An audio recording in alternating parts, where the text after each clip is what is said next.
Elathur train തീവെപ്പ് കേസിലെ പ്രതിയുമായി തെളിവെടുപ്പ്. അന്വേഷണ സംഘം ഷൊർണൂരിലേക്ക് തിരിച്ചു. ഷാറുഖ് സൈഫിയുടെ തിരിച്ചറിയൽ പരേഡ് പൂർത്തിയായി.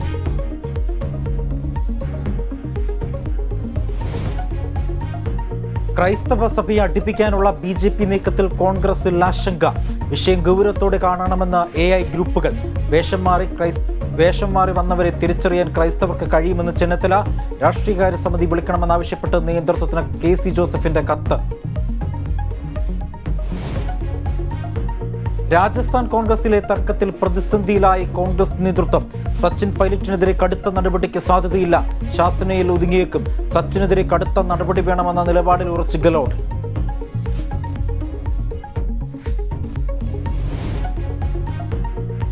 കാത്തിരിപ്പിന് വിരാമമിട്ട് വന്ദേ ഭാരത് എക്സ്പ്രസ് കേരളത്തിലെത്തി. ട്രെയിനിൽ പാലക്കാട് സ്റ്റേഷനിൽ വൻ വരവേൽപ്പ്. വൈകിട്ടോടെ വന്ദേ ഭാരത് കൊച്ചിയിലെത്തും. ഈ മാസം 25-ന് പ്രധാനമന്ത്രി ഫ്ളാഗ് ഓഫ് ചെയ്യും.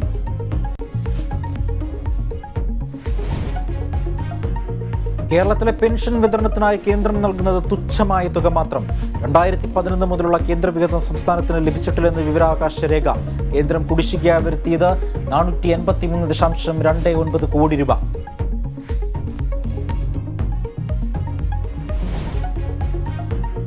രാജ്യത്ത് കോവിഡ് ആശങ്ക കുറയുന്നില്ല. പ്രതിദിന കോവിഡ് കേസുകൾ 11,000 കവിഞ്ഞു.